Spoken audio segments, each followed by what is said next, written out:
Okay, it's 6 o'clock, and I'm going to start the meeting. In a minute, I'm going to give to Rita, who's going to chair the meeting. But in the meantime, I'd like to welcome you, all the distinguished speakers, delegates from UK and across the world. We got a very nice mix from Canada, Costa Rica, USA, everywhere, Canada, everywhere. And today's meeting is about why we fight wars and, and can a culture of peace, revolution work towards this end? And I would like the speakers and the audience to reflect that looking at the world today, the war launched by Russia against Ukraine is now in its third year. The Middle East is in flame and threatens to escalate wars around it in the region and North Africa, like in Sudan. And they are all embroiled in destabilizing conflict. And worse of it, the global economy is facing a level of fragmentation, which is at the moment, the wars are costing global economy around $21 trillion, according to Global Peace Index. So the pertinent question to ask is, why is there more insecurity and less humanity? As humans, we are one of the few species that kill its own in senseless wars, including women and children. I hope the distinguished speakers will reflect on how we can revive and rejuvenate the peace movement through a culture of peace revolution for building a more peaceful, equitable, and prosperous world. With these opening remarks, I hand over to our chair of today, Rita Payne, and she is Uniting for Peace Vice President, former BBC editor, Asia TV, and former president, Commonwealth Journalists Association. Ladies and gentlemen, please welcome Rita Payne. Thank you very much, Vijay, and good morning, good afternoon, and good evening to all the speakers and participants, wherever you are. And I am forever grateful to Vijay and everybody at Uniting for Peace for this initiative they take and for continuing to give hope to those who are campaigning for peace in spite of the wars and violence and turbulence that we are seeing all over the world. And I've been, as Vijay said, I've known Vijay for, I don't like to say how many years, but I would imagine nearly 20 years. And in that time, he has been totally motivated and committed to trying to find some peace, find ways people to work together. And the fact that he has got such a panel of impressive and distinguished speakers, again, is an inspiration. So Vijay has already given the background, so I won't repeat that. But what I would like to say is that we know the problems, and hopefully the speakers today will also give us some solutions, some examples of what may work. Is it too late? Is there any hope? We've already seen what's happened with the American election and with Trump re-elected. It's surprising. A lot of people are plunged into gloom, but some are saying, but then he's already declared he doesn't want wars. So what do we make of this? So we have two speakers from America, and hopefully they will enlighten us. So before we go any further, we will, each speaker, we will hear them make their case and make their points for about 20 minutes each. And so I will now start with Vijay, and he is Chair Uniting for Peace board member, Global Alliance for Ministries and Infrastructure for Peace, and author of How Not to Go to War. So welcome, Vijay, and do share your thoughts with us. Thank you. Okay, welcome again. And in my introduction, I will say it's painful to see the world in flames at the moment with Gaza, Lebanon, Ukraine, and Sudan, where fighting has resulted in deaths of hundreds of thousands of people, including women and children. And the wars are still raging. And I'm just hoping it doesn't turn into a major war or a World War III. The most disheartening is the fact, dear friends, that the UN has become powerless and incapable on delivering on its promise of world peace, as its charter goal says, saving succeeding generations from the scourge of war. Dear friends, 1 in 6 of the world population is living in an active conflict zone. Between 7 to 21,000 people, are dying each day because of from hunger in countries impacted by conflict. This is according to the recently published report by Oxfam. And as I said in the beginning, that according to Global Peace Index, 21 trillion is the cost of the war to global economy, which is translated into each household 2,200 US dollars. Dear friends, the price of war is a lost son, a widowed daughter, an orphaned child, a maimed brother, and a broken family. At the core of the modern world lies the interconnected relation of money, power, and military might, shaping the policies that govern us all today, including the wars. So I invite you all speakers to explore why we fight wars and whether a culture of peace, revolution can work towards its eradication. We have got 3 years to prepare for war, warned UK Army Chief General Sir Robbie Walker in his first speech as Chief of the General Staff. We need to establish a credible land force that will deter ammunition from heading into the battle with the West. He further said that we have to prepare against Russia, China, North Korea, and Iran, who increasingly work together.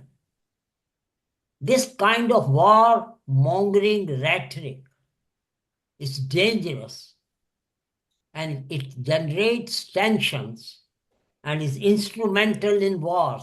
And sometimes wars can lead to genocide, as we are seeing in Gaza at the moment.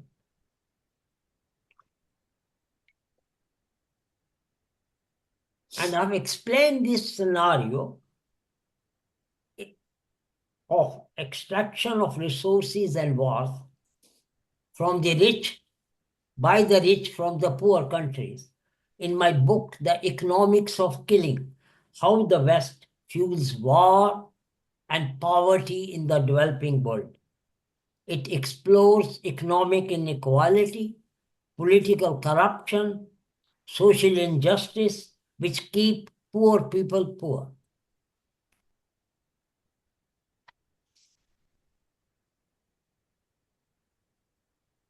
So, dear friends, what are the effective mechanisms for peace?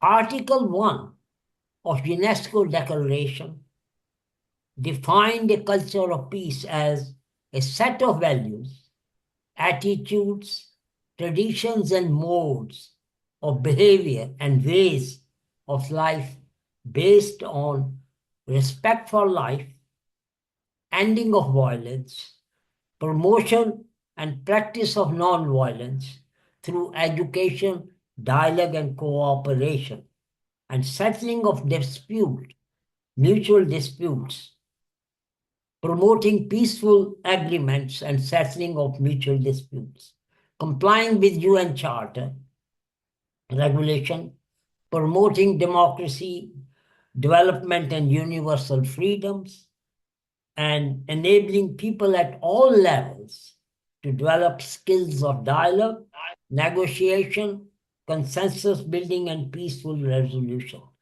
More than that, dear friends, we need proactive mediation by the United Nations Secretary General, by regions like ASEAN, the Shanghai Cooperation, the African Union, the European Union, the Community of Latin America, and the Caribbean states, and the Organization of the American States.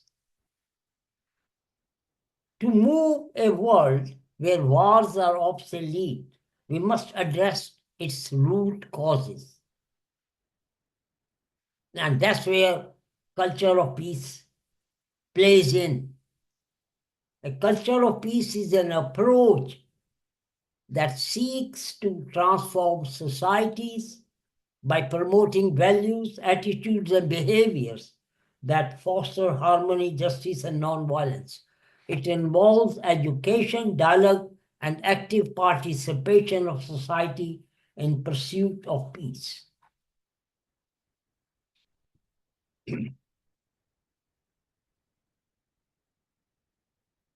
And what are the steps we can take to bring peace? First of all is disarmament. It's a critical step towards ending war. Secondly, it's important to address the cultural aspects of the media that glorify war, like entertainment, like literature, like films. They all portray war or they support war culture.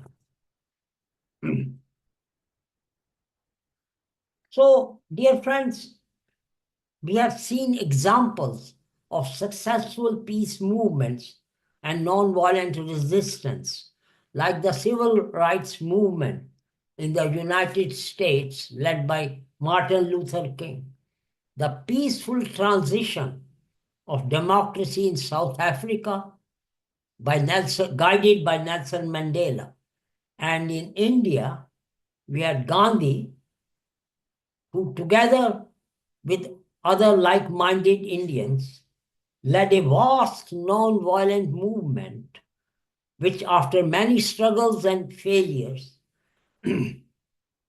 achieved Indian independence from the most powerful British Empire. For shifting the political landscape, building an effective opposition against elites and military-industrial complex, I explored a radical idea in my last book for establishing departments for peace in governments with a minister for peace and development at the cabinet level, who will see to it that all disputes are settled peacefully with dialogue and diplomacy and not by going to war. This is the core idea of my book, How Not to Go to War, establishing Department of Peace and peace centers worldwide. So, dear friends, I'm going to conclude by saying that we need to change our values, attitudes, and structures. And yet, despite the challenges, The possibility of ending wars and replacing with a culture of peace is within our grasp. And now let me finish and let us commit to a vision, working together to create a world where peace is not just a dream but a reality. And let me finish with three quotations. First from Gandhi: I believe all war to be wholly wrong. War itself is a wrong act. How can it be worthy of moral sport or blessing? And the next one is from Jimmy Carter, former US President and Nobel Peace Prize winner. War may sometimes be a necessary evil, but no matter how necessary, it is always an evil, never good. We will not learn to live together in peace by killing each other's children. Last one from John F. Kennedy, again former US President. Mankind must put an end to war, or war will put an end to mankind. So, with this last note, and with the election of President-elect Trump, let's hope he keeps his election rhetoric and finish or have a ceasefire and peace agreement in Ukraine and Middle East, and where unnecessary killing have to be stopped. Thank you very much. Thank you very much for your opening presentation and points, Vijay, which gives us a lot to build on. Not only have you talked about the causes of peace and, of course, of war, basically, and how really money is the root of it. People have always been money from war, and these are the ones who keep conflicts going. But you've also talked about effective mechanisms for peace and also set out some steps. And what is also gives one hope is you've given examples of successful stories, as in the civil rights movement in the US and South Africa, India, and so on. One point, though, maybe our next speaker would like to address, and or others would in due course, is when you've said that the UN has become ineffective, not for want of trying. The UN Secretary General is every day made pleas and called for peace, especially in Gaza. But the problem is the UN can only be as strong as its members. And if the members don't act, then the Secretary General becomes ineffective. So maybe our next speaker, David Adams, will have some thoughts of this. And of course, we'll hear from him on basic theme of this discussion today. So I will invite David Adams, former UNESCO Director of the Unit for the International Year for the Culture of Peace coordinator, the Culture of Peace News Network. So David, we look forward to hearing your thoughts. Thank you. Thank you, Rita. Can you hear me okay? Yes, absolutely. Very clear. Thanks. Hi, everybody. It's good to see you all here. We need as many people as possible working for peace. I especially want to thank Vijay. This is not the first time that I've been on a video conference with Vijay, and they're always very interesting and important. I also want to say hello to John Giddings, with whom I've had some correspondence recently, and look forward to continuing that. And I also want to say a special hello to someone with whom I meet here for the first time, and that's Rivera's son, because I have enormous appreciation for the work that she has done in different organizations in the United States. Well, yes, regarding the theme, we do need a revolutionary change from the culture of war to a culture of peace. And the good news is that it is possible. As we said as scientists, meeting in Seville in 1986, scientists from all over the world and from all the relevant disciplines, the same species who invented war is capable of inventing peace, because war was an invention. It's not part of human nature. Now, the revolution must take place at three levels. That's rather evident: the country level, the world level, and the level of each individual. As Rita has mentioned, I was privileged to work at UNESCO under the leadership of Federico Mayor from 1992 to 2001 in the Culture of Peace program. I have a question though. Vijay, he was on the program, but I understand he recently had heart surgery. Is that right? It was the Federico Mayor, Yes. and he's recovering. Yeah, That's why he's not here today to speak. that's right. Well, let's all wish him healthy recovery. Yes, we do. We do. Well, when I worked with Mayor and others and the UNESCO, we showed we made progress on all three levels: the country level, world level, and the level of the individual. At the country level, our programs in Mozambique and El Salvador brought together representatives from the two sides of the civil wars in those countries to plan joint projects in education, culture, and communication. At first, it was difficult to get them to work together, but over time, we succeeded, and they developed 50 projects. Unfortunately, the rich countries of the world refused to finance these projects. Only one project was financed, a project for rural women in El Salvador, which was funded by the German Development Agency in El Salvador, and that was a great success. So that showed that peace is possible at the country level. At the international level, at UNESCO, we sent a declaration and program of action for a culture of peace to the United Nations General Assembly, where it was adopted despite opposition from all the great powers. But it was adopted finally thanks to the leadership of the ambassador from Bangladesh, Anwar Chowdhury.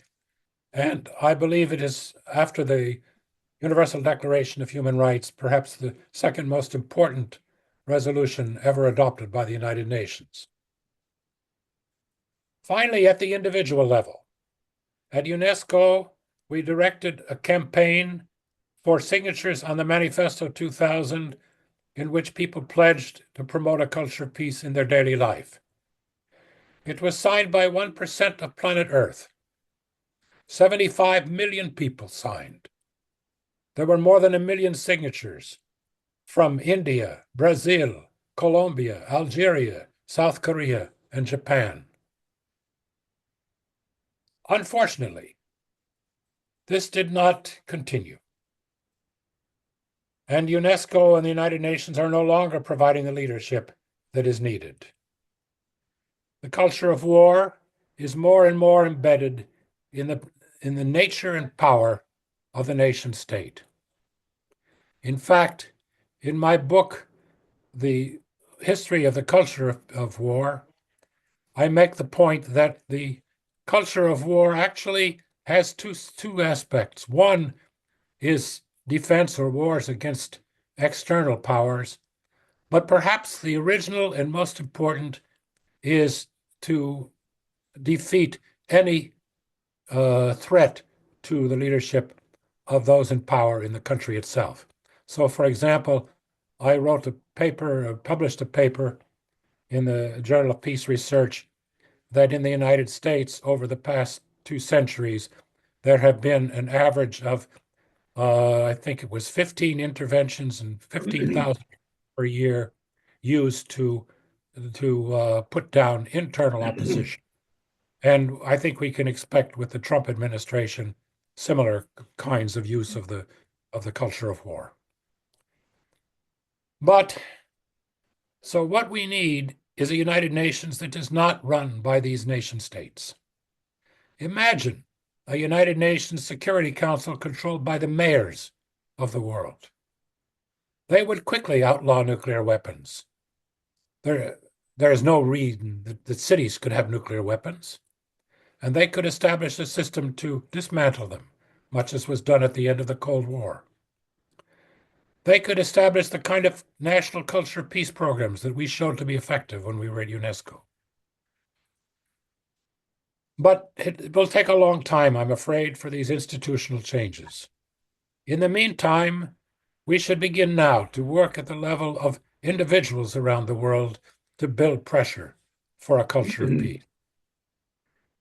In my opinion, it would be good to relaunch a new version of the Manifesto 2000 and to mobilize people to sign it and to take action for a culture of peace in their daily lives. Well, that's my proposal. And let me just conclude that in the words of the World Social Forum, another world is possible. And as we concluded at Seville, the responsibility lies with each of us. Thank you.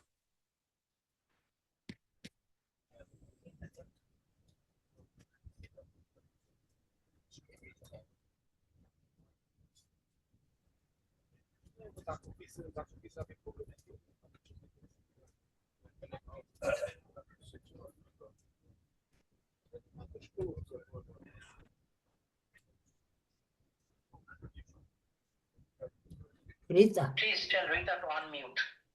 Rita. Yes, can you hear me now? Yes, thank you. I can. We can. No, I thank you. A lot of good points to take away, and especially the fact that, there are three levels we can create a culture of peace, as you pointed out, on the international level, country level, and individual level.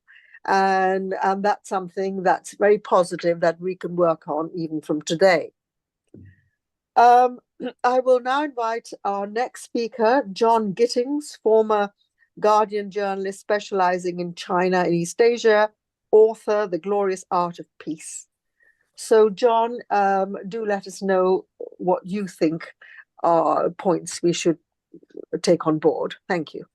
Thank you very much, Rita. Well, one might say this is a bad time to be having this discussion about how to build a more peaceful world because the outlook is so gloomy. On the other hand, one might say it's a very good time because it's precisely when we're faced with such a massive challenge that we really have to bend our minds and apply all our forces in order to try to work out how to go forward. Just about an hour ago, I was reading a long piece in the Guardian. That's a UK Guardian.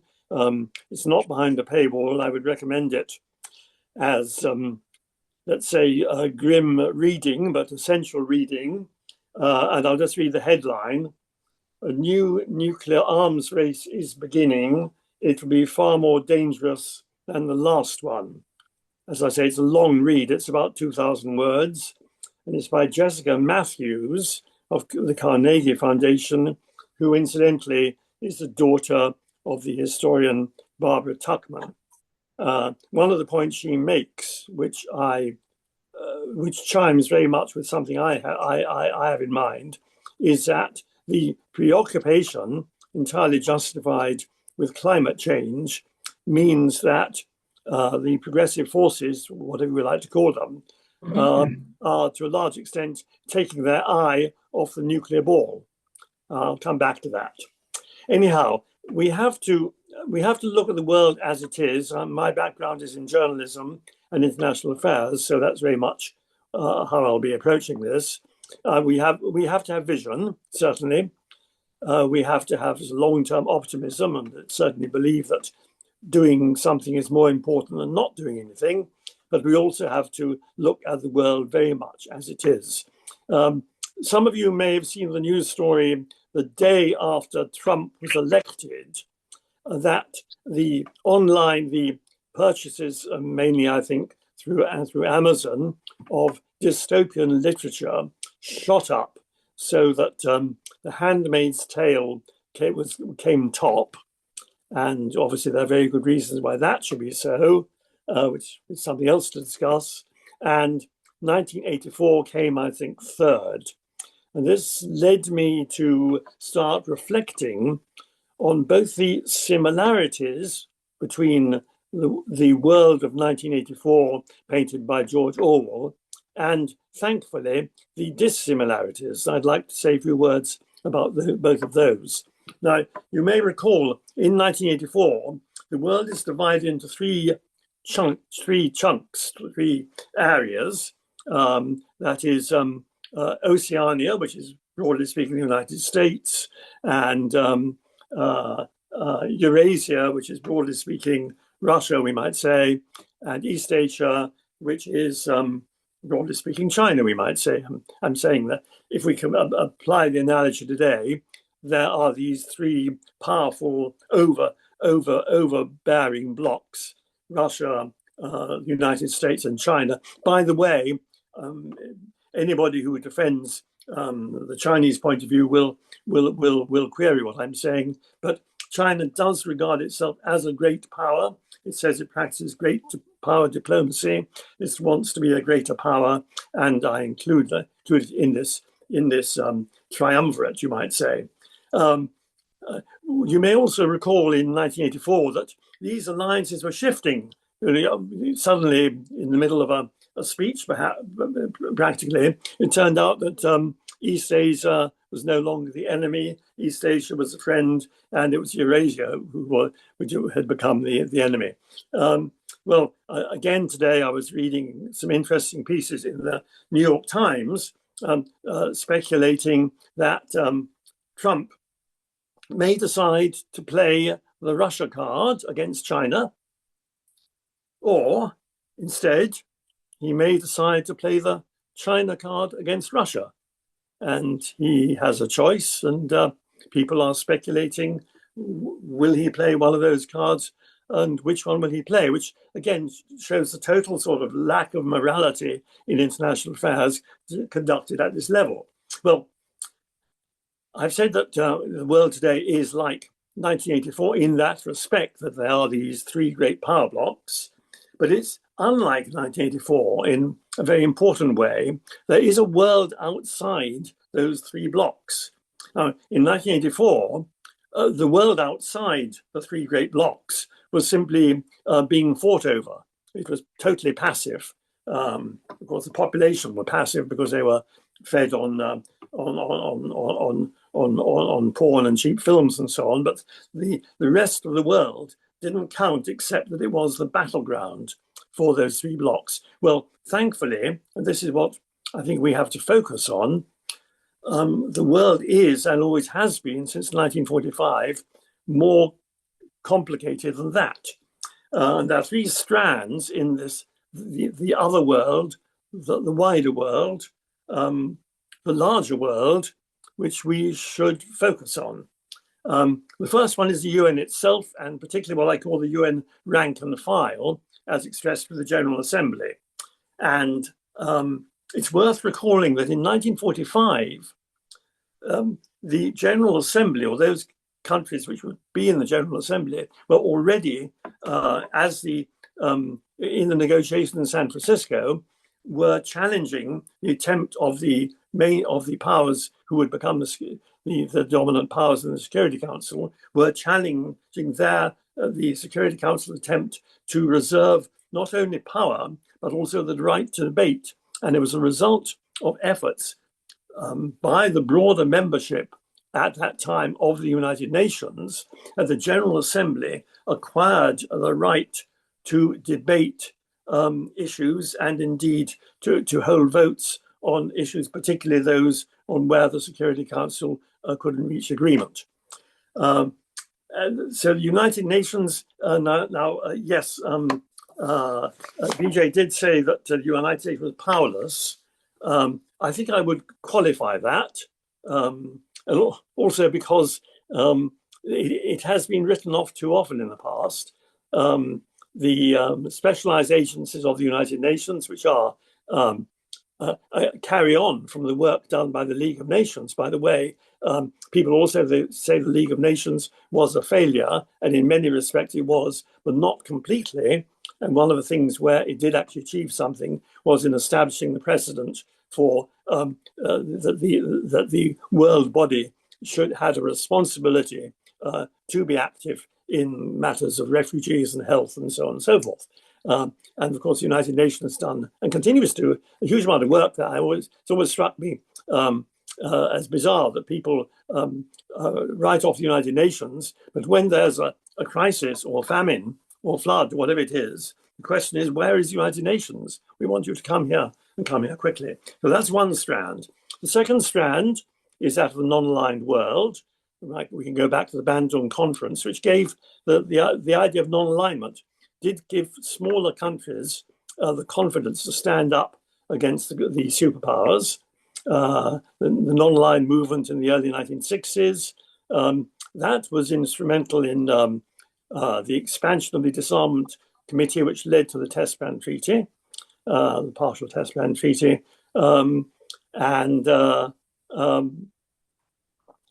of course, we shouldn't be starry-eyed about this other world. There are divisions, there are authoritarian regimes who want to form alliances with the great powers.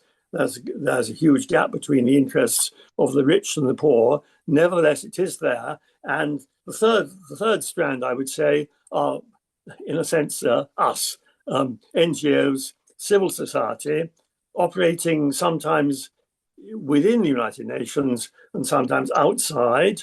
And one of the signal achievements, I think, of all of these three elements working together, these three interlinked strands, was indeed the achievement of the Treaty for the Prohibition of Nuclear Weapons, the TPNW, in which the UN itself, as an organization, played a part, and the voices from the wider world, the nation, the rank and file, as I call them, played a part, and also a very important part was played by NGOs. And that is an achievement, and we should never sort of talk it down. I'm in something I've been writing and I hope to publish in the I will be publishing in the spokesman, the Journal of the Bertrand Russell Peace Foundation. I've drawn a distinction between world diplomacy and world voice diplomacy.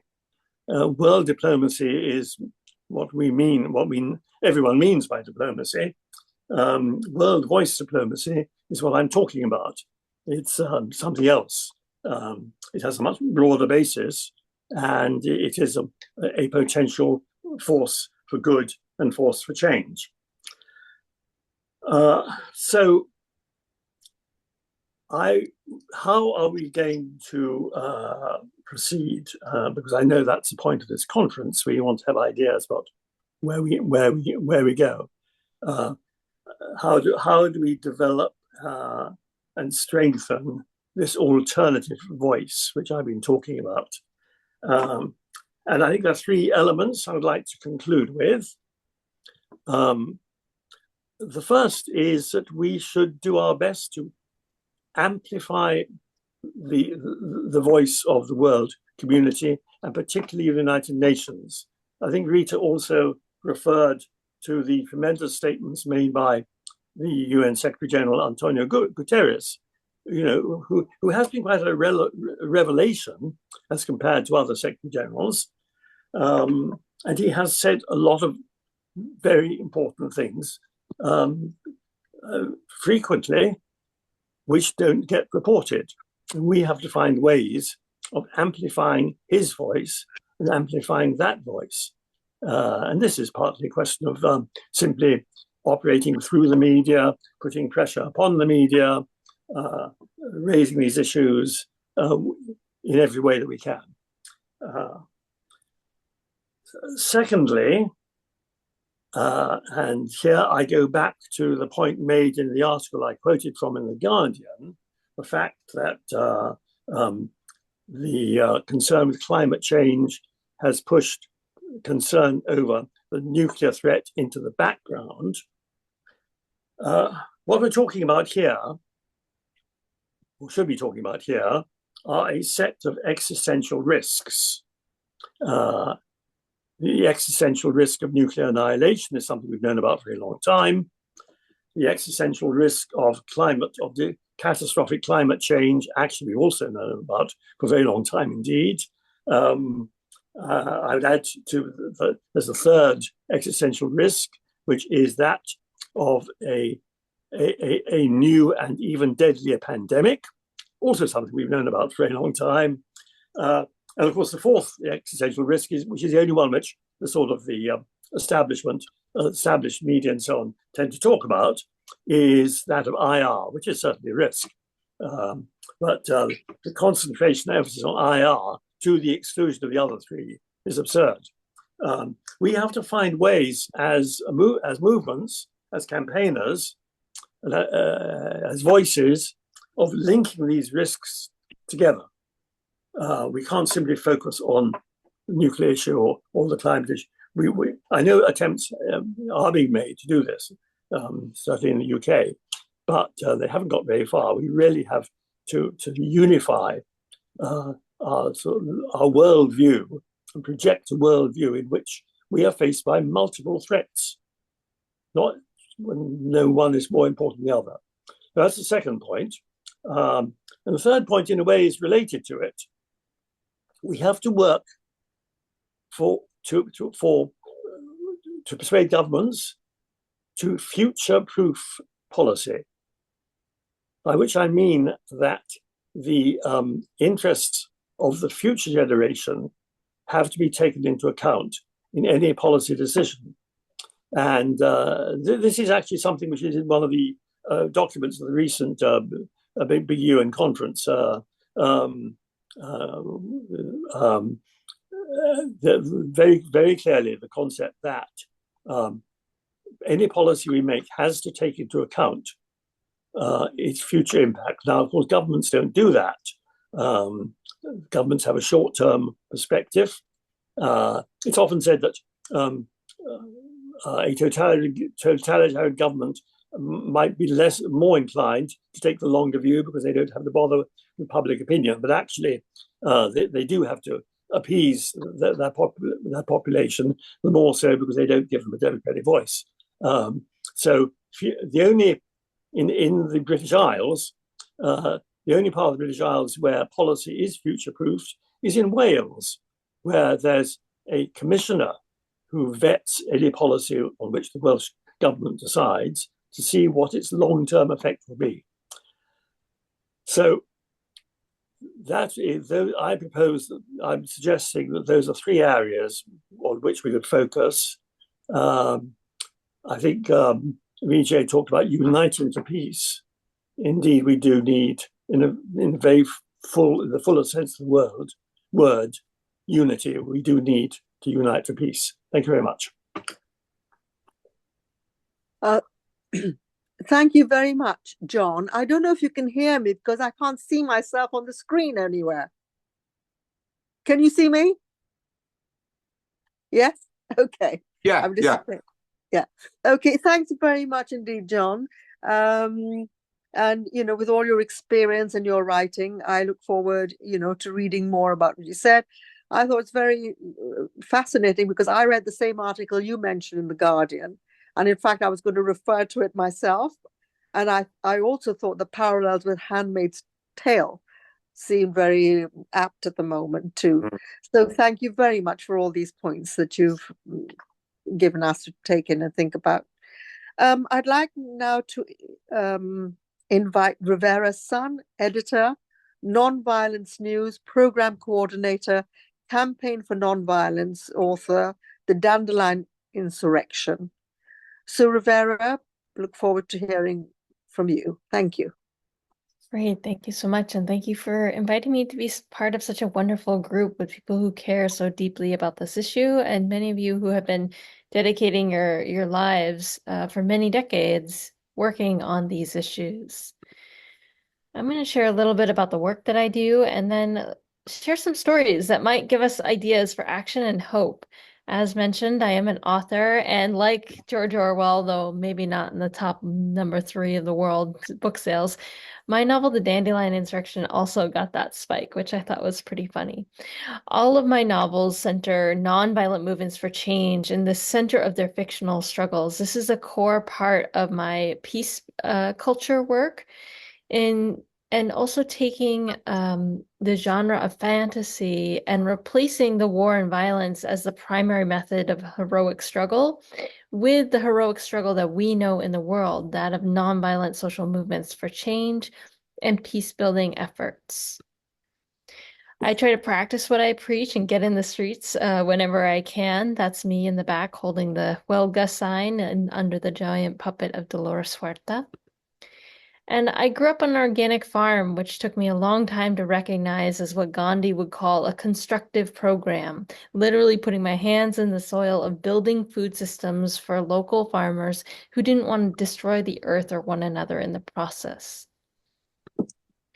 Now I work with my colleagues, including Ken Budigan, who's on this call today, with many projects at Pache Ibene, but one in particular, Campaign on Violence, took very seriously that beautiful UNESCO and UN resolution on the culture of peace, and has now spent 10 years mobilizing people, 11 years mobilizing people to get together every September to October to do that in some tangible, direct way, to build out peace culture, to challenge war and militarism, and to ask people in their communities to join with them.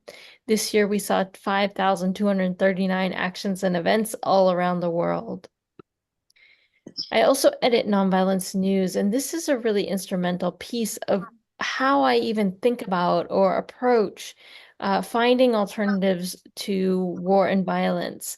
While many people come in through peace studies, I come in through the power of nonviolent action in waging peace, and that's what I'd like to talk most about this afternoon. I'll put these links in the chat box so you can find out about all of these projects that I work with. So in the past years, I've started to research more the case studies on how people like us have used the tools of nonviolent action. So protests, marches, strikes, boycotts, occupations, blockades, shutdowns, walkouts, sit-ins, and so on, to stop, prevent, and end wars. So people have used these tools to prevent wars from happening in the first place, replace wars. So if we're going to wage an epic struggle over existential issues or human rights or who gets power, we're seeing people replacing the use of armed struggle with nonviolent struggle. We also looked at how people have worked to win a war using nonviolent tactics. So war is happening around them. They don't want their country to be subjugated, but instead of picking up guns, they pick up refusals to comply with orders or resistance, other nonviolent resistance tactics. People also have hastened the end of an ongoing war by carving out space for peace in a couple ways, which I'll talk about in a minute. And they've pushed to end the war itself.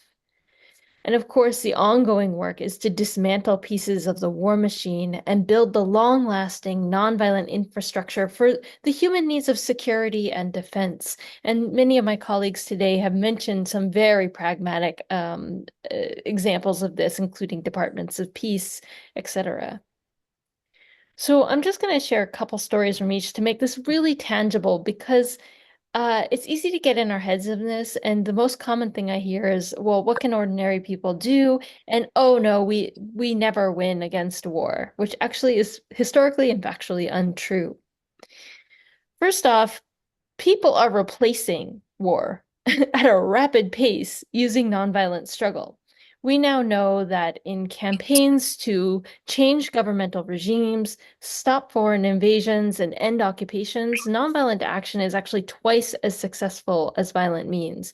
It works 3 times as fast, and it's 10 times safer than using armed struggle.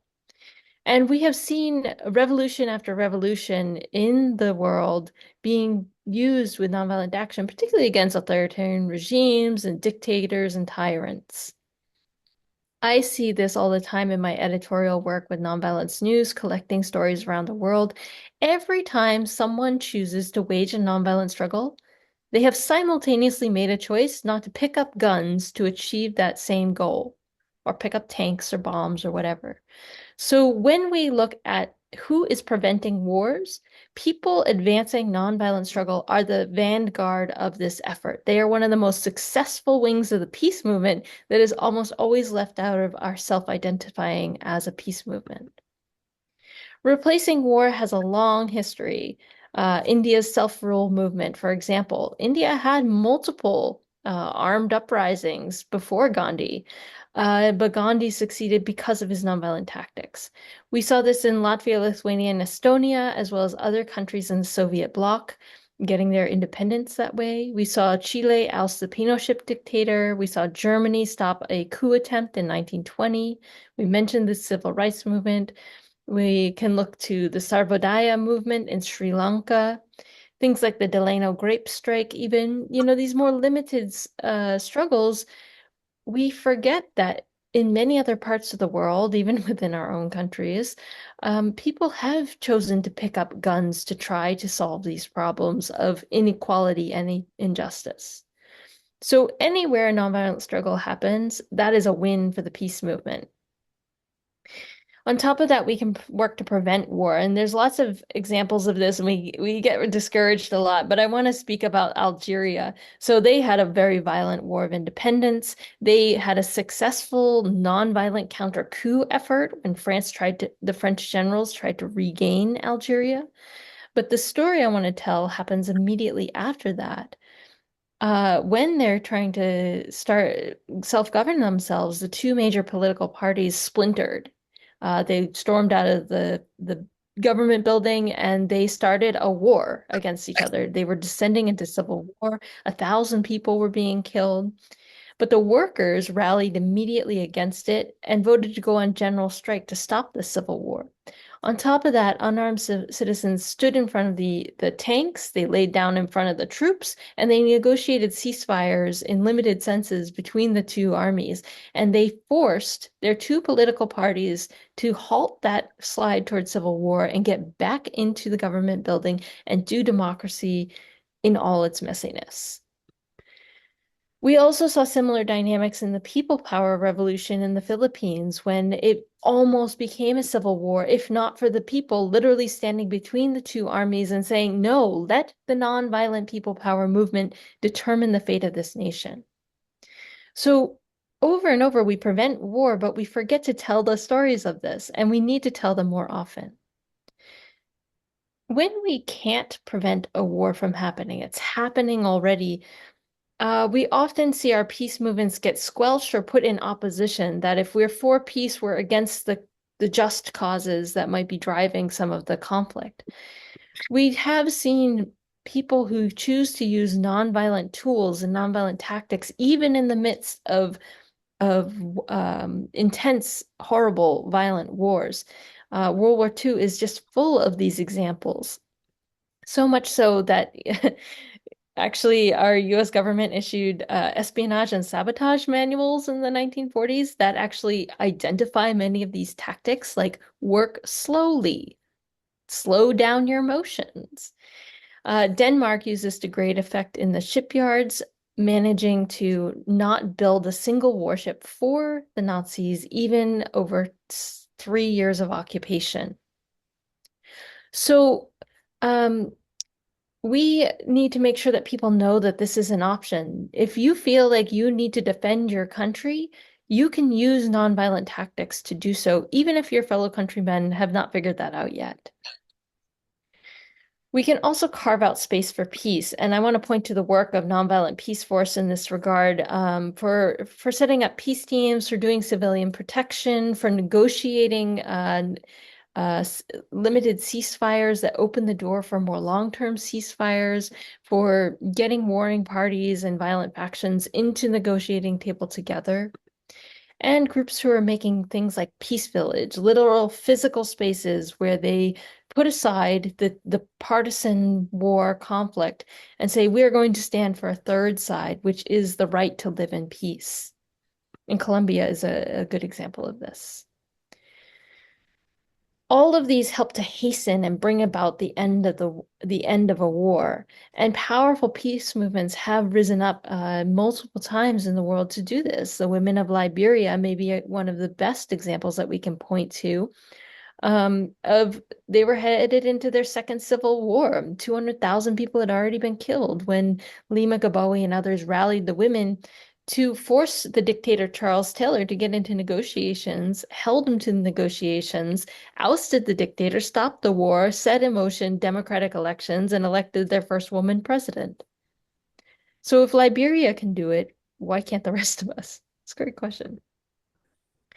Northern Ireland's fractional fighting, although, there are still many tensions and challenges today, was largely brought about to the Good Friday Peace Agreement because of the work of a nonviolent movement that rallied 50,000 people every weekend against the continuation of this war. So even after a war ends, there's a lot that we can do to make war less likely to happen again or in the first place. We need to dismantle the war machine, get rid of military bases, get the divestment efforts to kick military researchers and contractors off of our university campuses to reclaim those for peace, to get the money out of weapons and militarism, to literally stop things like NATO maneuvers. NATO maneuvers have been one of the biggest propellants and causers of war. We have seen this over and over again with Russia. The NATO maneuvers themselves on the border of Russia have precipitated Russia's perceived aggressiveness to the West. On top of that, resisting military expansion. We can also think about implementing programs of civilian-based defense where we take these ideas of nonviolent struggle very seriously and we invest in them as nations so that we're not just doing this as ad hoc struggles, but this is something we train our entire population in. Latvia did this after their successful nonviolent revolution. They actually reissued their civilian-based defense plan pamphlets I want to say in 2014, 2016, somewhere around there. Again, NATO was doing maneuvers on the border of Russia. Russia was threatening to invade Lithuania, I'm sorry. And Lithuania reissued and recirculated their civilian-based defense plan and said, if a large nation thinks about invading us, we're prepared to resist. And like all military defense plans, this helps to warn off a potential invader. And it worked, by the way. Switzerland already has this in its Cold War era total defense plan. Their vision was to use all their available tactics to make them like a hedgehog, prickly and notoriously hard to swallow. So when we think about working for a culture of peace, we have to remember these things are not impossible. We need to support nonviolence as a core part of waging peace. It has vast potential, and there's a lot more research that can be done, as well as training and capacity building. If we leave that out, we don't have our nonviolent army, quote unquote, or citizenry ready to deploy these tactics and strategies in our hour of need. I hope my comments today have given you like a glimpse of a comprehensive approach that could be taken to this. And remember, this is a global field. As a citizen of the United States, you have my heartfelt apologies for the things that our nation does. We are the greatest purveyor of violence in the world. We are the greatest funder of violence and war in the world. And so we look to other countries, like the stories that I have mentioned, for inspiration and example for how we can transform our own culture to be better on this score. And that is my commitment as a citizen of the world. Thank you. Thank you very much, Rivera-san. I mean, you have come up with so many examples, which really makes us feel that it is possible to counter war with peaceful, with non-violent activities. And, given us the countries where it's been successful, how much you've been doing yourself to create a culture of peace. And that is, again, truly motivating. And now I'd like to invite Ken Butigan to speak. And Ken Butigan is Senior Professional Lecturer, Peace, Justice and Conflict Studies, DePaul University, Chicago in the United States. So hello and welcome, Ken. Thank you. Well, thanks so much. And it's so wonderful to be with all of us as we, at this precipice toward a future, work toward a more just, peaceful, sustainable planet. So thank you so much for inviting me aboard. I'm thinking we have Rivera Sun, who's this marvelous novelist, and in full disclosure, is my colleague at Pace Bene Nonviolence Service and Campaign Nonviolence. I'm thinking of another novelist, which is Kurt Vonnegut in the book Slaughterhouse-Five. And in Slaughterhouse-Five, as he begins that novel, he's imagining a conversation he's having with somebody who asks him about that novel, which they say, you've written an anti-war novel. And the person says to Vonnegut, challenges Vonnegut, saying, well, why don't you write an anti-glacier book instead?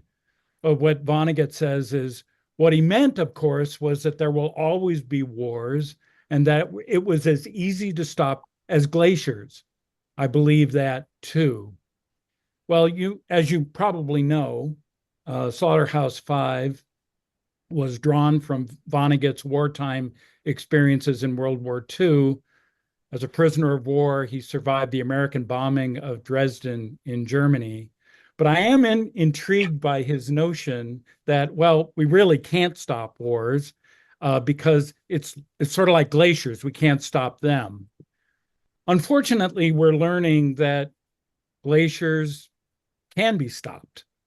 And I guess I want to make a connection between our preparation for war and for the systems of domination and destruction, but also its connection with the climate crisis that is stopping glaciers, that is creating the new wave of the nuclear weapons complexes in the United States and around the world, and every other form of domination and injustice. But here's what I want to say.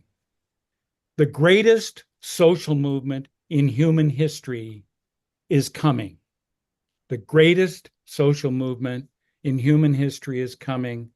Why? Because it has to. And as we've learned from our friend Rivera, we have more power than we think to be part of that movement. And it may even be that in this moment of this crisis, in light of the election this past week or so in the United States, that we are going to resolve, all of us, to build on everything every speaker has brought today. We're going to build on everything that all of you have been doing in your life. Why else would you be on this webinar if you didn't have a deep concern and passion for a more just, peaceful, and nonviolent world? And so I want to just share a couple of reflections, building on what Rivera brought, as well as what everyone else has brought so far, to give us perhaps at least a sense that we're all in this together in the greatest social movement in human history that's coming. I want to say a word about nonviolence first. When I was growing up, I had never heard that word particularly, except perhaps in light of certain stereotypes that it's passive or weak. We've just heard from Rivera that it's the exact opposite, that it's actually powerful, a force more powerful, as it said. We know from the work of the scholar Michael Nagler that nonviolence doesn't come from the word ahimsa in Sanskrit. It doesn't just mean not tearing or not violent, but it's actually the power that comes from refusing to harm, the power that's unleashed by the refusing to harm. And when I went to graduate school, which was at a theology school in California, I'd had a religious experience and I was following that thread. I met these crazy people who were taking Jesus seriously when he says, love your enemies, put down your sword, be peacemakers. And not only did they believe that, come to believe that, but actually were doing things to transform and challenge that. And that led me, as somebody who hadn't thought about these things before, to, as Gandhi would say, go on an experiment of truth. And that led me eventually, after some experiments that led me to jail and so forth, to join with people across the United States at a time when the Reagan administration, so this is back 40 years ago, was going to war on the poor in El Salvador, Guatemala, Honduras, Nicaragua. And the Reagan administration had said very clearly it was prepared to invade Nicaragua because it was at odds with US policy. And in fact, the New York Times ran 2 front page articles back to back saying every piece was in place for an invasion of Nicaragua. Now, you've heard of the invasion perhaps of Panama by the United States, certainly of Iraq twice, Afghanistan, other places in the sort of modern era. But the invasion of Nicaragua did not happen. And we learned in the course of our work, our organizing, where 100,000 people without the internet took a pledge to engage in active, creative, nonviolent action, including civil disobedience, if the US escalated its intervention and in fact invaded Nicaragua, that what happened was that we learned from within the administration that they had decided not to do that. Why? Because ordinary people across the United States had signaled that they would engage in powerful, strong resistance to this policy. 1,000 of us had gotten arrested when the US slapped an embargo on Nicaragua. It wasn't even our full mobilization of our movement. We had 400 local groups across the United States going through as many as 5 nonviolence trainings a week to prepare for action. But with that 1,000 people in May of 1985, the Reagan administration pivoted. It decided it was not going to go to war with Nicaragua in that way. It would go underground, backing a plan to try to attack surreptitiously. And that eventually was exposed and blew up and ended that policy. I learned so much about the fact that we all have more power than we think. I want to give you another example from my experience, which was after I did work for about 10 years with that particular movement called the Pledge of Resistance, I went to work for this very small Franciscan nonviolence organization called Pace Bene. And as you heard in the opening, I'm still there 34 years later. But what we were trying to do was really help all of us get the tools for putting that power that we all have into practice. One of the things that we were involved with was that the United States was on average every 18 months exploding a nuclear weapon in the Nevada desert in the western part of the United States as part of nuclear testing. And a few of my colleagues, Franciscan priests and sisters, wandered out there just to pray for peace. They had hoped that there could be an end to that testing. And everybody said that was impossible. The United States had taken over 1,350 square miles of indigenous lands from the Western Shoshone and Paiute peoples, had stolen it. President Truman in 1951 had done this and had a huge program of testing nuclear weapons. But what happened out of that effort, called the Nevada Desert Experience, which connected with movements around the world that were also taking action at nuclear test sites in the Soviet Union, in the south of France, where France was testing nuclear weapons and so forth, was that eventually as many as 10,000 people over a weekend would get to a very remote place in Nevada and engage in nonviolent civil disobedience. And it created the conditions for a worldwide, to support a worldwide effort to create the Comprehensive Nuclear Test Ban Treaty, which some 178 nations have signed. Most egregious nuclear powers have not signed that, but they have abided by it for now going on 30 years, including the United States. There's a very real danger that the new administration will resume nuclear testing because there's a whole effort to try to create a whole new nuclear weapons complex, a rejuvenated nuclear weapons complex. But what we learned was that ordinary people such as ourselves and people around the world have more power than they think to withdraw their consent, to raise the visibility, to say there's an alternative, to say that there's an alternative paradigm to the paradigm of domination and violence, and that we can put that into practice. So I guess what I would just say as we're gathering here, as we stand on the edge of a new reality, that it is possible for us to pool our people power. I've seen it in my own experience. There are many other experiences I've had in this long life that has seen that power. Every one of us, Dr. King once said, he said to a group about our size, if we put our energy and resources and creativity and gumption together, this group of whatever it is, 30 or 40 people, we could change the world. And I would bet if we had a whole week to hear all the stories you've all been involved in, you'd see that. Here's the last thing I want to say. So I teach at DePaul University, and this is in the United States, and it's in a department called Peace, Justice, and Conflict Studies program. And I teach a variety of courses, and one of them was with people who are first in college, their first minutes in college. We go all around Chicago, which some people, those who are not familiar with the United States, if you are familiar, often Chicago is seen as a very violent city.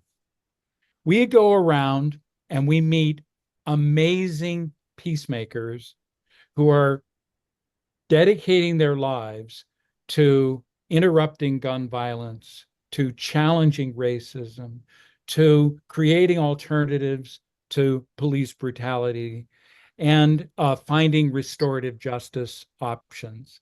And within a week, these students who were very skeptical about nonviolence and peace begin to think, I have more power than we think. More than that, they begin to say, this assumption I had that the city I live in is really violent actually is an emergent culture of active and creative nonviolence and peace. I have a vision that someday, two things, and I'll end with this. Two things. One is that we create a website, and maybe it exists already, called Nonviolent Earth, where every inch of the planet has experienced violence, but likely has experienced active and creative nonviolence. And that we begin to crowdsource the fact that we're actually mostly, in spite of the evidence of these wars and so on, mostly we're actually living in a largely peaceful culture. We have a history of it, and it's actually happening here. That's how we've actually made it this far as a species. So part of it is becoming aware of the fact that, yes, there are horrific wars. I was just in Palestine in August and was able to be as a guest of Palestinians there to see that violence, but I also saw active and creative nonviolence that Palestinians and Israelis were both carrying out toward a situation where nonviolent options were the only way really forward. So one thing would be the Nonviolent Earth website.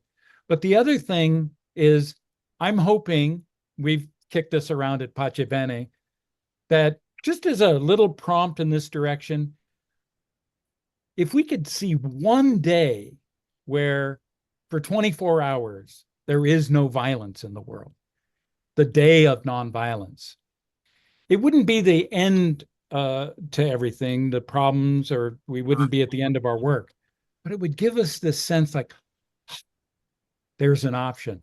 And I'll just end with this, where this idea came from. The city of New York City is a pretty violent city, but on November 26th, 2013, I believe it was, there was a report of no violence, no criminal, no violent crime was reported across the entirety of that 14 million people or whatever. And people were wondering, did people train for it and so on? No, it just happened. There was no report of any violent crime. What if they'd trained? What if there was an organization around that? I would love to see something like that happen. I'm so grateful that we're having this conversation here. I'm really grateful for all the speakers and for those who have organized this. I want to also a shout out to Rivera, reminding us we have more power than we think. It's something I've learned, and I'm sure I could learn it as well from all of you. We have so much ahead, and it's going to be powerful, and we can move toward that more nonviolent world. Not a utopia, but a place where we all have in our toolbox a vision and tools for transforming conflict and creating just outcomes. Thanks for having us aboard today. Thank you very much indeed, Ken. I mean, it has, I must say, I had been feeling a bit down, but I think hearing your many examples of how we can reverse this, create a culture of nonviolence, is empowering to think of it all in our own ways. So I think from what all our speakers said, and I think Vijay, you will agree, that all the speakers have brought hope. I think that's one thing that's emerging and suggested ways forward. Some will be tougher, some we might be able to change very, very soon in all our lives with peaceful activities. So let's now go here or go for the Q&A session and hear from people who have been listening to what the speakers have to say. This is your chance now to ask your questions, any questions you have to any of the speakers. Thank you. How should we, Vijay, do you want to relay the questions? What's the best way to do this?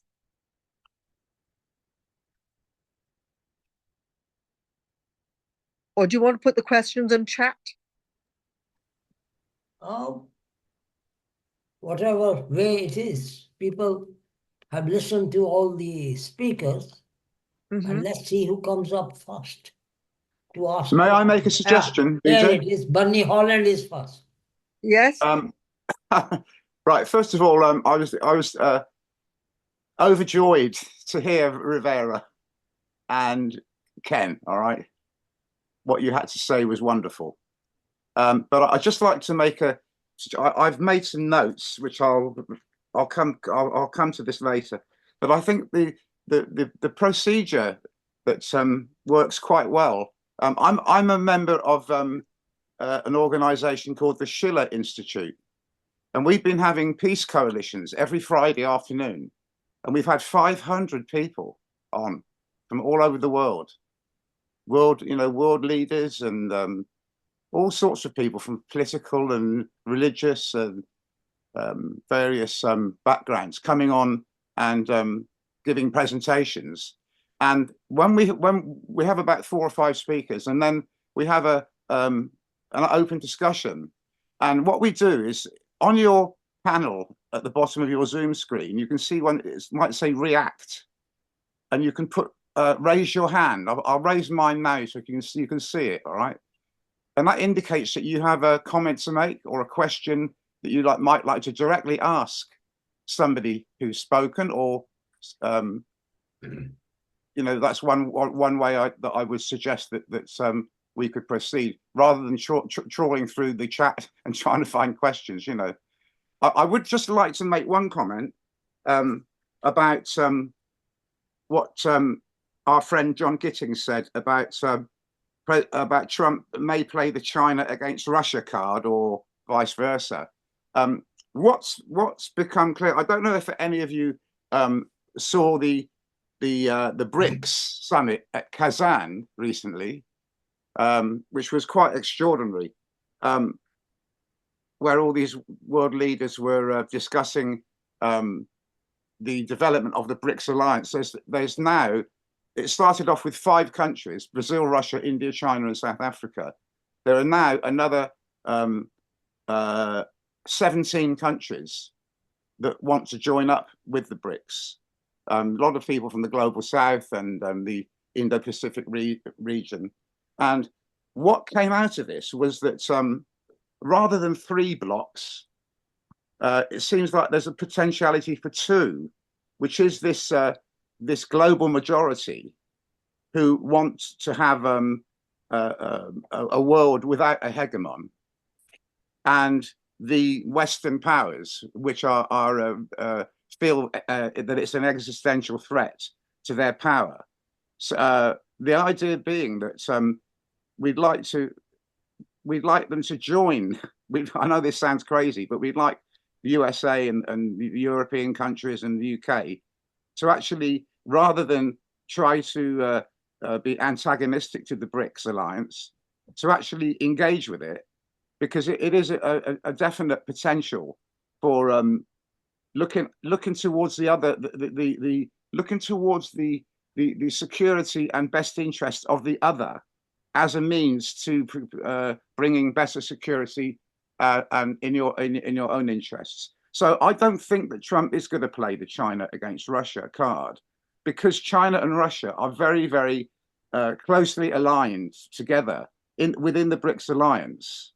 And, you know, I don't think that's going to happen. I think Trump, my view on Trump is that he's a rather unusual character, because he's not a politician, he's a businessman. And I mean, we can all find fault with him, I'm sure, but you know, he does want to bring the Ukraine war to an end. I'm not quite so optimistic about his intentions in Palestine, because, as you know, he was instrumental in moving the embassy into Jerusalem, and he's an ally of Netanyahu. But the thing is, what I got from what Ken was saying is that things can change very quickly. We're in a very extraordinary time at the moment, because things can change rapidly. So I don't take the view that a fatalistic view that this is the way it is and we're stuck with it. So I think that the situation in Palestine is tragic, but it's not going to stay the same, because of the boycott, divest, and sanctions movement have actually created a situation now where a lot of investment in Israel is moving out. People are scared to invest. These companies are scared to be investing in Israel, because we have a live stream genocide now, and they are afraid that if they are seen to be supporting or helping this regime, that they will, their business model suffers for it. So over 600,000 people have emigrated from Israel, and also the infrastructure in Israel is very out of date and needs rebuilding. But the problem is, it's the Palestinians that provide the labor force, and they can't get work permits. Turkey and Colombia have stopped exporting coal to Israel because of the genocide and the displacement. So they're on, but it's going to be a very difficult. It's not sustainable. What I'm saying is, it's not sustainable. The situation in Palestine, with this idea of one super Jewish state, for the whole area, this Eretz Israel idea, is completely unsustainable. I could say a lot more about this, but I think we want to hear from other people. We've got lots of hands up here. So thank you for your time, and I'll pass on to the next speaker. I think Lilius, is it? No, it's Norbert. Yes, it's me. All right, Oh, right. Helen. Okay, Norbert. Thank Okay, you. over to you, Norbert. Thank you. Up to the chair. But I'm Norbert from Austria, and our questions for the speakers is who knows Better World Info and who uses it on a regular basis?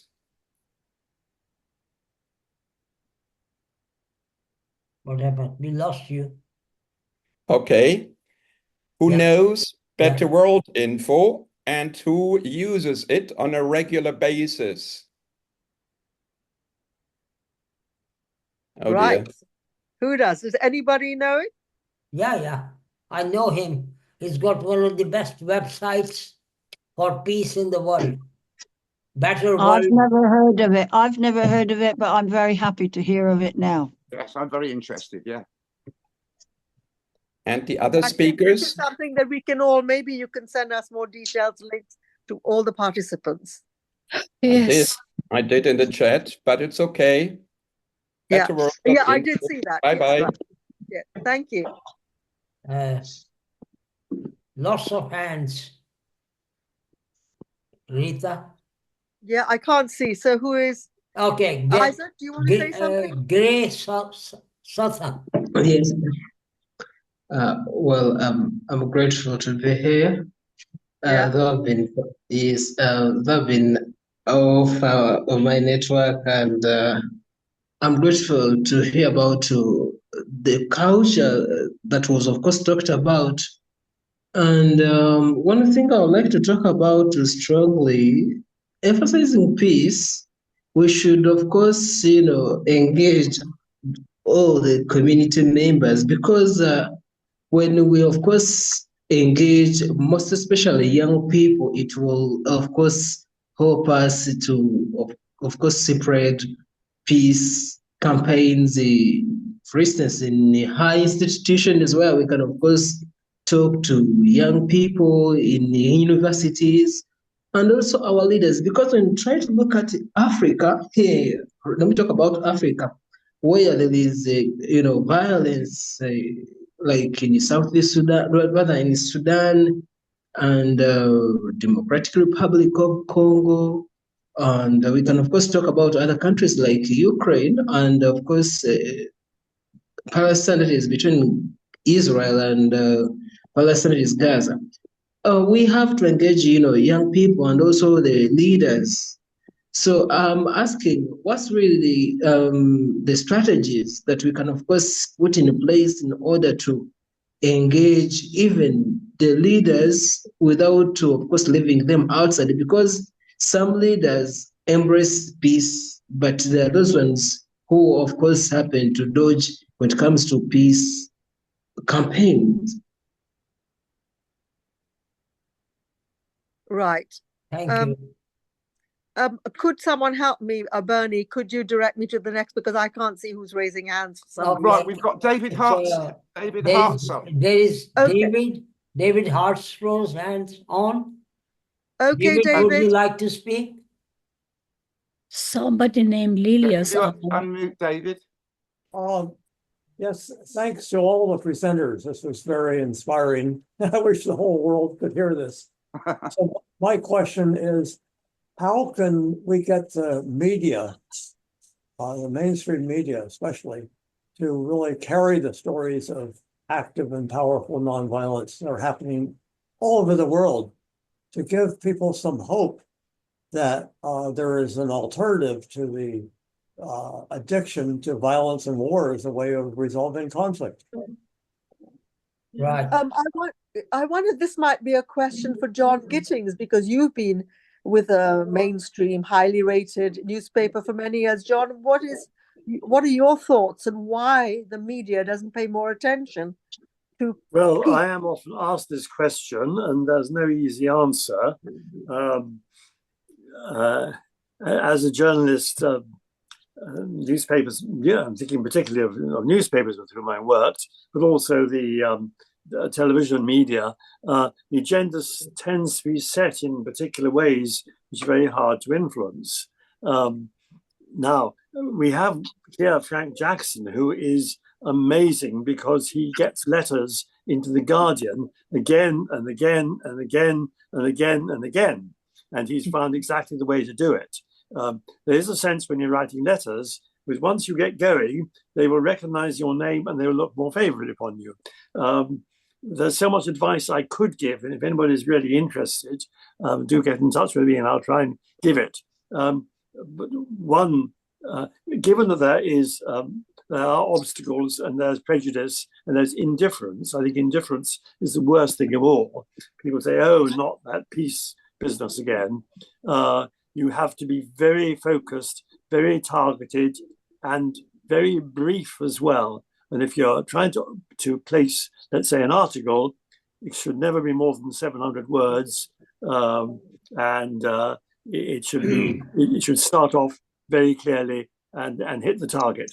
As I said, there are many more things I could say. Thank Right, you. next we have Lilius.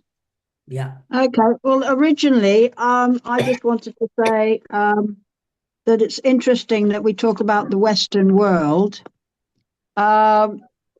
because the more west you go, you end up where you came from.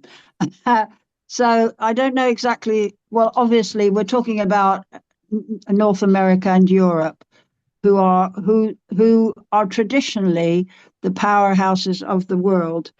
But I think now we have to talk about North and South as well, because it seems to me that the Southern Hemisphere are not so hell-bent on war as the Northern Hemisphere. I mean, obviously in Africa, there are lots of little wars going on in Africa, but the big wars are going to be in the Northern Hemisphere, I think. And this is the scary bit. That was one thing I wanted to say. But now that we're talking about mainstream media, and how can we get our message of hope and the possibility of breaking, well, not breaking, but somehow, what was it? Withdrawing our, I can't remember the phrase now, withdrawing our support from war, yes, and promoting peace, obviously. But I like this idea of withdrawing our support to things that are obviously wrong, and how to get the mainstream media involved.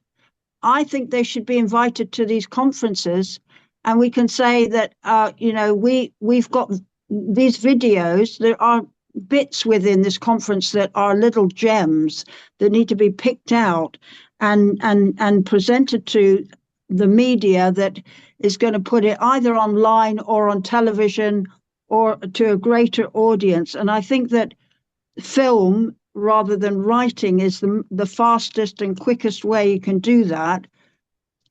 So that's my little suggestion. That's all I have to say. Thank you, Lilius. We have Gray Southon, is it? Gray? Oh, yes. Gray Southern, yeah.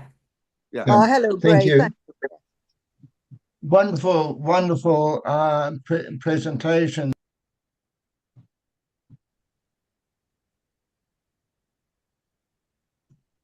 You're muted, Gray. Right. Sorry. A few issues that need addressing. One is there's a very common perception that security comes from military power. And this, I believe, is a moral absurdity, and needs there should be a basis for a global religious revolt. Military serves a number of different functions, but basically it's about slaughter and destruction. And to say that our security comes from slaughter and destruction is really insane. Now, then there's the better understanding of what our threats really are. And I'd like to expand on what John Gittins was saying about the climate change and pandemics, etc. There's more. There's a whole lot of environmental issues. There's social issues. There's inequality is a major factor. Food supplies, etc., etc. We talk about a polycrisis. There's a whole range of things, and we need to be able to think across a whole range of things at the same time. And then that forces attention to the need to work together, international cooperation for a whole range of different areas. It's not just reducing conflict, it's also prosperity, production, constructive solutions. And I'd like to use the term constructive as well, alongside nonviolent. It perhaps has a more immediate meaning for those that are outside that area. So that's my few comments.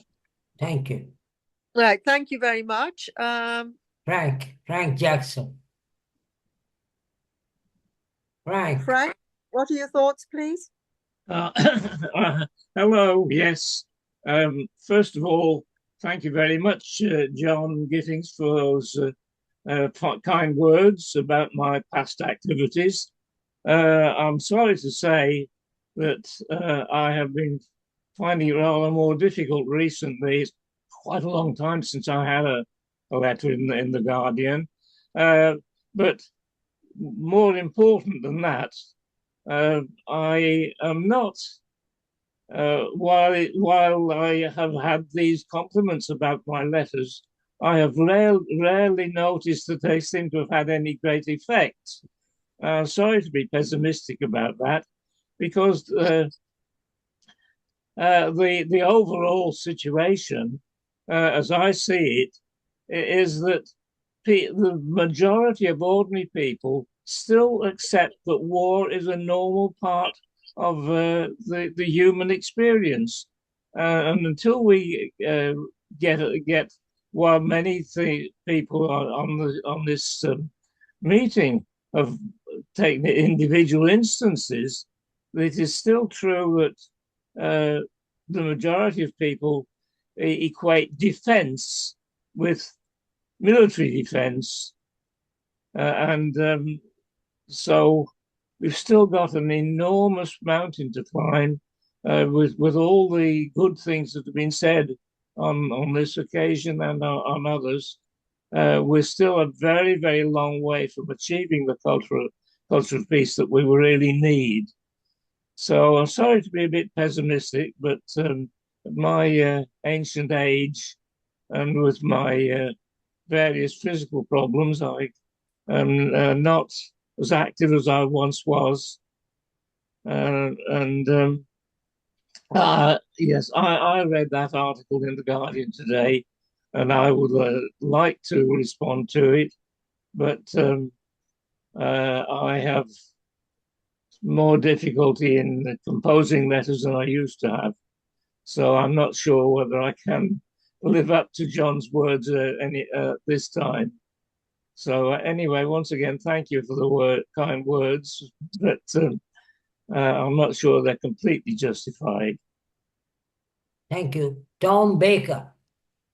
Yeah, thank you, Frank. I think he raises an important point. Unless people change their consciousness about war, believing that ending war is possible, it's hard for us to move forward. And that's what this card behind me is about. It's a course, online course that was developed by Rotary Action Group for Peace and World Beyond War, addressing those 4 important questions. Can war be ended? Is a just war even possible? What does tolerating war cost us and what can we do? And I would encourage people to take this course. All you have to do is click on the code there, and you can take it for as little as $1. I think this is really why we have this course, is because we realize that we've been brought up in a world system that says we only have peace through strength, and that war is inevitable, and it isn't. And so we need to raise people's consciousness around that if we're going to make a movement towards ending war. Thank you. Jeffrey? Oh, hello, friends. Thank you very much. Indeed, thank you very much for the talk this evening. They've been absolutely brilliant. Most mornings, most days. And I've just come off one from the Quaker Peace Studies Trust. And this meeting this evening has given me hope. My greatest hope actually comes from Ken's first statements, I think. The greatest social movement is coming. And then he said, definitely. And I just wonder, how that might come about. And I just listing a few reasons why it might not, really. First of all, I think most people feel they have a lack of agency, that they don't have any power, that they can't do anything. The second one, our media, certainly in the UK, is asymmetric.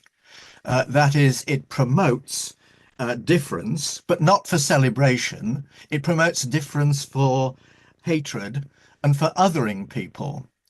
And the other thing I want to say is that there is a lack of trust, integrity, and truth. And people can't trust what anybody is saying. For example, you might think that when somebody is promoting peace, people might ask you, well, what's in it for you?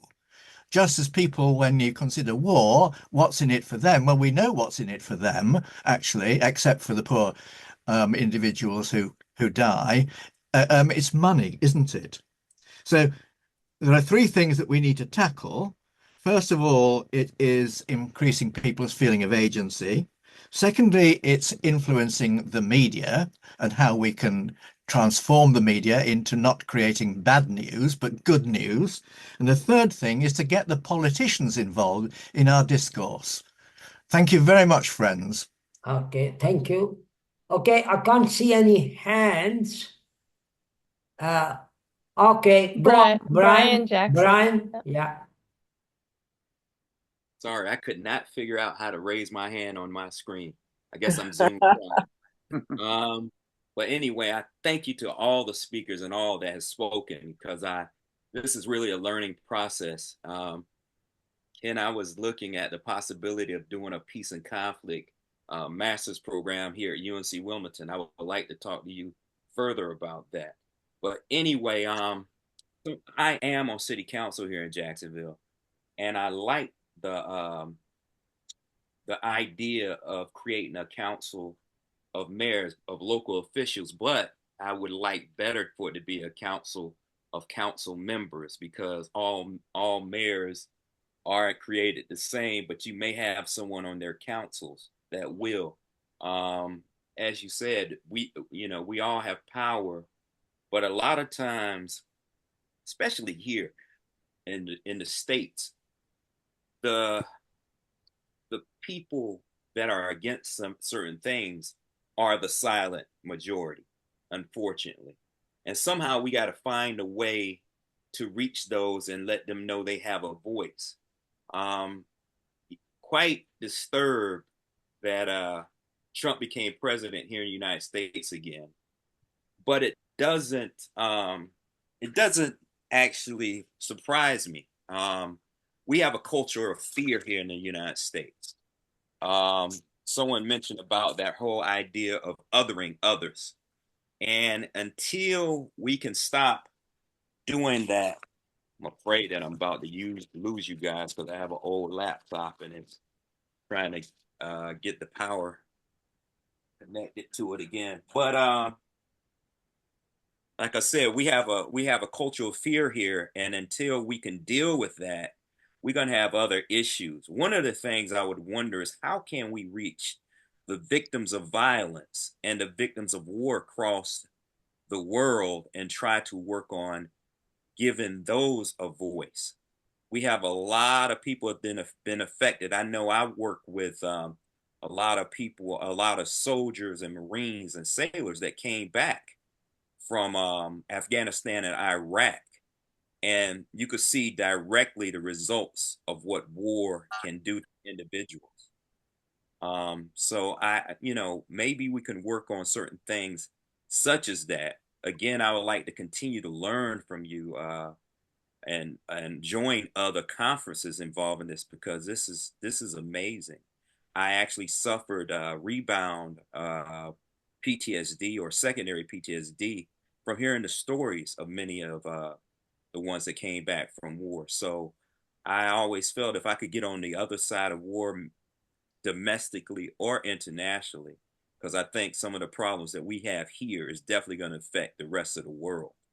So, that's my comments for right now. But as I said, we could find a way. Okay. Thank you, Brian. You should search for Mayors for Peace website, and there are mayors all over the world, even in USA. And you can join them or bring your city, you are a councillor, bring your city to be a mayor for peace city.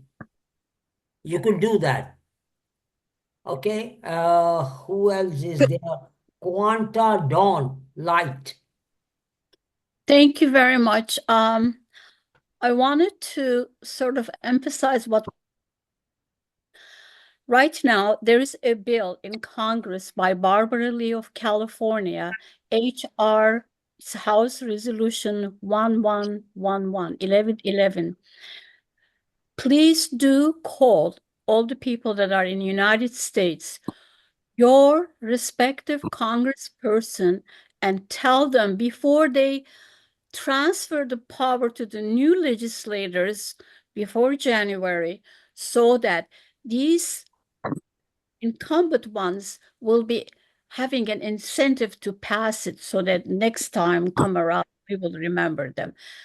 Again, please call them or write to them, HR 1111, and I put the link right there. Thank you very much. Okay, what Quanta is referring to is Barbara Lee, if I'm not mistaken, and who initiated the bill for Departments for Peace in USA. And before, Dennis Kucinich done a lot of work on Departments for Peace. So HR 1111 4 times is a bill for Departments for Peace. And Peace Alliance are doing a lot of work on that in USA. Okay, now there is no hands. What I invite is all the speakers to make their final comments before we close the session. I'm starting from back to front. Ken, you are first. Thank you again for organizing this and for everyone in this global circle. The question of agency was raised. We have more power than we think, but most of the time we don't realize that. And especially in cultures that make violence the dominant narrative. So we have to find out that we have that power. I firmly believe in social movements. They help change those narratives.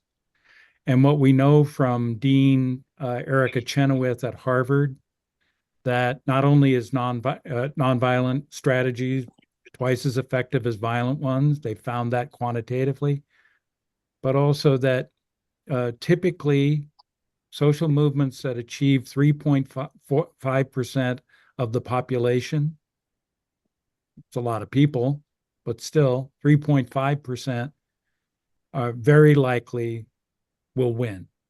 So it doesn't have to be everybody. There is a power that comes from a relatively small number of people. I would just encourage, as I do with my students, that we find circles of trust and vulnerability and envisioning to build that movement. I do hold that the greatest social movement in human history is coming.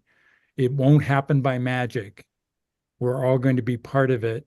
We're going to build on the issues that matter most to us. And finally, from the gentleman from South Carolina, was it?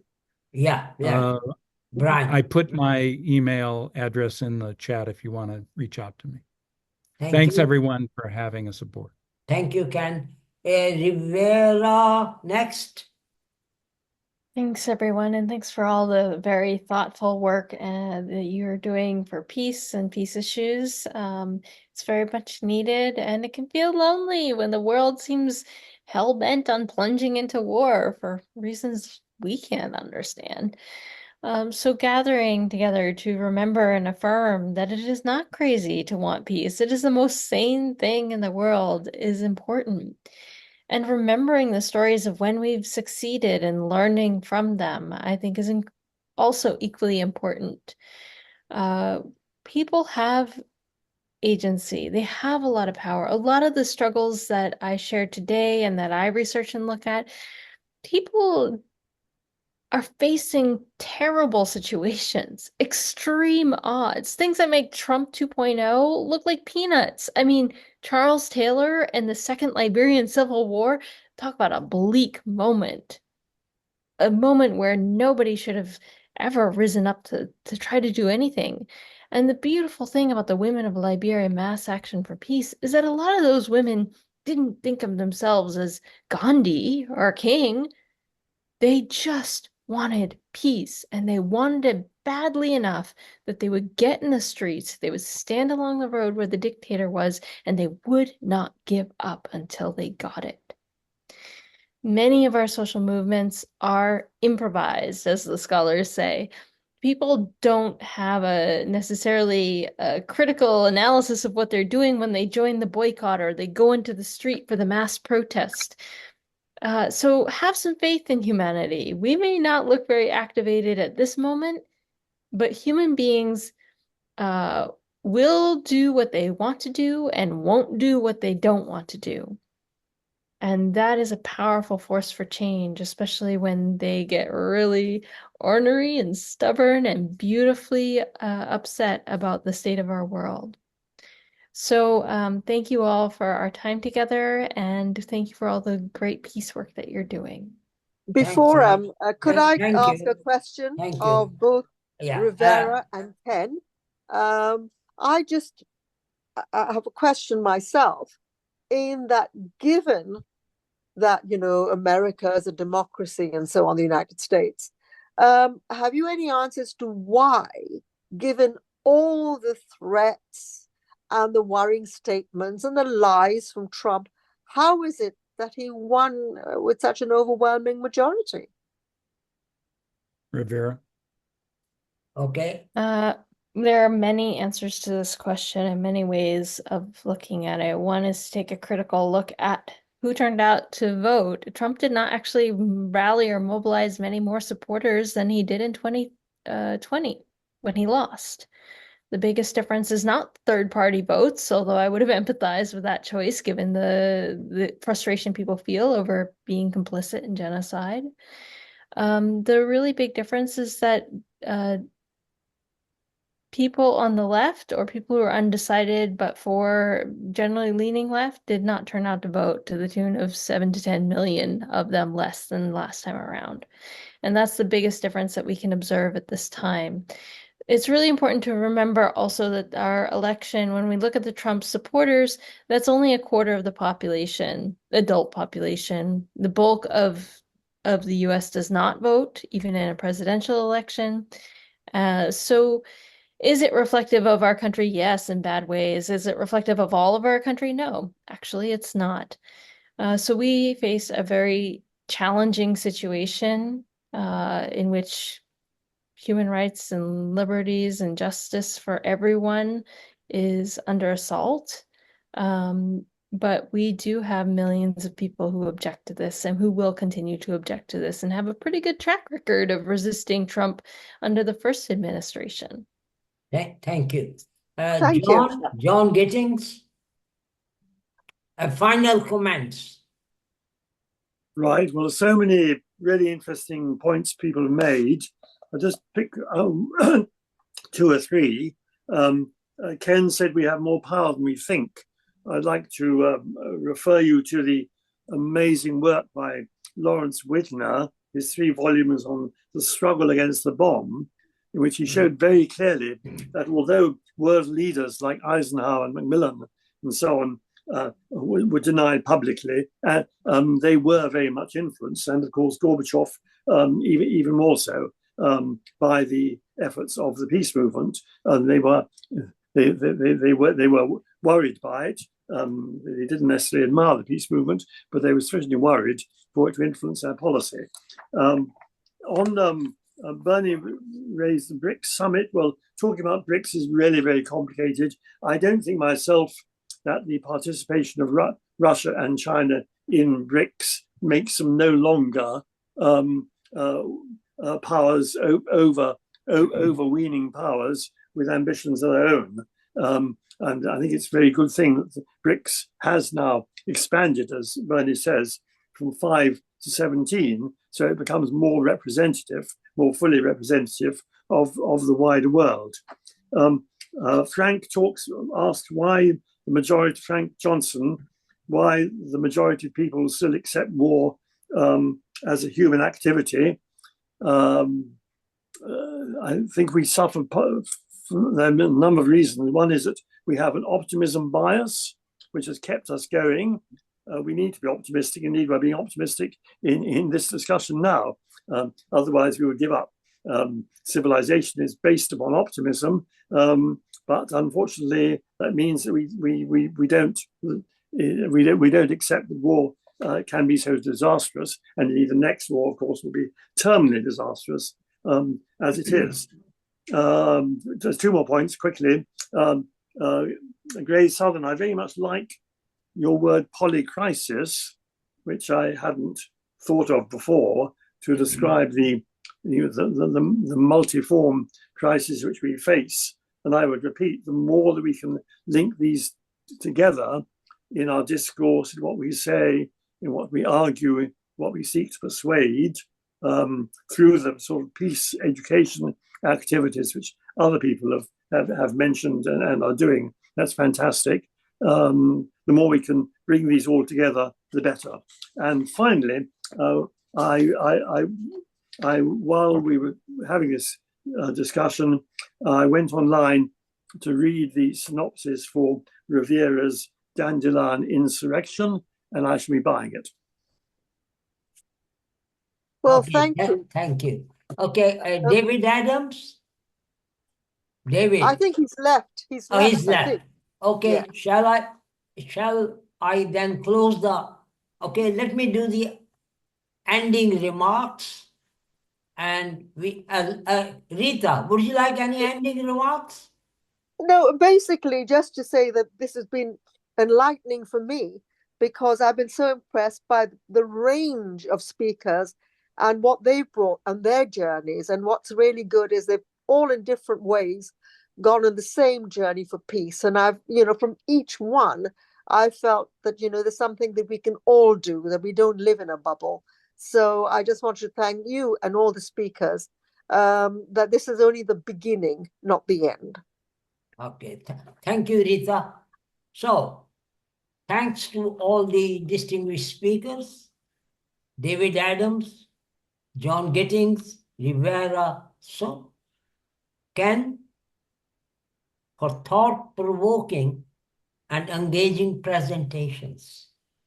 We have learned a lot of things about why we fight wars, and can a culture of peace revolution work towards its end. We will be publishing a report of today's conference in the next Uniting for Peace newsletter. So I request all speakers to send their contribution.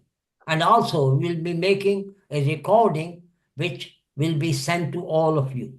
So thank you very much to all the speakers and the chair, Rita, for your contribution. Thank you very much to the committee, volunteers of UN Uniting for Peace, and all the contributors who made the question answer session a vibrant one and also made the evening a success. A word to all of you. I appreciate your tireless efforts in promoting and building a culture of peace. May I request you to take a brief moment to reflect on the conference. If you have been inspired by what we are doing, then engage, spread the word, inform, and inspire others. All become our member of Uniting for Peace and support our campaigns. Let me say that ordinary people, citizens, have more power, as so many of other speakers were saying, to do public good than ever before because of the rise of internet campaigning and the NGOs as a global movement in the developed and the developing world. Our strength is in building citizen power by which we can shape our destinies and the future of the world. And so many people have already said, power of one. One voice can make an impact. One brick helps build a home. One candle lights the room. One smile conquers the gloom. One touch shows you care. One life can make a difference. The power of one leads towards unity. All of us have power to change the world. Thank you, all of you, for joining us evening today. Activists, peace activists, thinkers, change makers. You have been a great audience. Thank you very much. And before you go, I'd like to energize you with a couple of sayings. One is from Margaret Mead, which you might have heard before. Never doubt a small group of thoughtful, committed citizens can change the world. Indeed, it is the only thing that ever has. And the last one is from Dalai Lama. Probably some of you have heard it before. And he says, if you think you are too small to change, try sleeping with a mosquito. Thank you very much for being here today, and we hope to see you soon, and we will keep you informed of our next meetings whenever happen. Thank you so much, everyone. Thank you. I kiss Thank you. Thank you. Bye-bye. Bye-bye. Thank you. Adios. Hasta luego. Ciao. Thank Bye you all. for organizing this. Thank Okay. you. Thank you. Okay.